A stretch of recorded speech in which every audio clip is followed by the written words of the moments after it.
আজকে তো new year, তোমাদের সবাইকে হ্যাপি নিউ ইয়ার।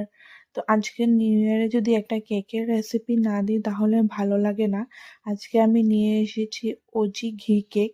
তার জন্য আমি ঘিটাকে ভালো করে মেল্ট করে ওটার মধ্যে একটু পাউডার সুগার আর লিকুইড দুধ দিয়ে দিয়েছিলাম, দিয়ে ভালো করে মিক্স করে নিয়েছি।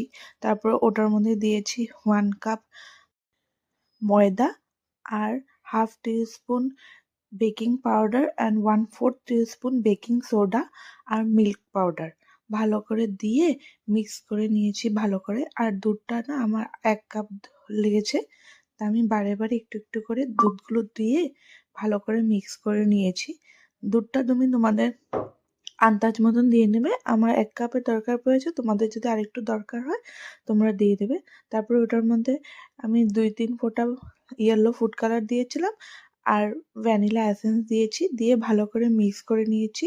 তারপরে কেক টিনটা আমি ভালো করে সুন্দর করে তেল দিয়ে ব্রাশ করে নিয়েছিলাম, গ্রিস করে নিয়েছি। আমি নিচে কোনো ধরনের বাটার পেপার ইউজ করিনি, তোমরা ইউজ করলে করে নেবে। তারপর ব্যাটারটা ওখানে দিয়ে ভালো করে ট্যাপ করে নিয়েছি। আর মধ্যের থেকে না আমি বাটার দিয়ে দিয়েছিলাম, তার জন্য না খেতে আরো মানে সফটনেসটা বেড়ে যায়। আর উপর থেকে আমি অল্প আখরোট আর পেস্তা বাদাম দিয়ে দিয়েছিলাম। তারপরে একটা গরম কড়াইতে দিয়ে ঢাকা দিয়ে রেখেছিলাম। আমার 20 to 25 মিনিটসের মধ্যে হয়ে গেছিলো। আর এটা অনেক সফটই হয়েছিল, দেখতেই পারছো তোমরা। একবার ট্রাই করে দেখবে। আর আমি টুথপিক দিয়ে একবার চেক করে নিয়েছিলাম, খেয়ে দেখবে, জাস্ট অসাধারণ। Bye bye.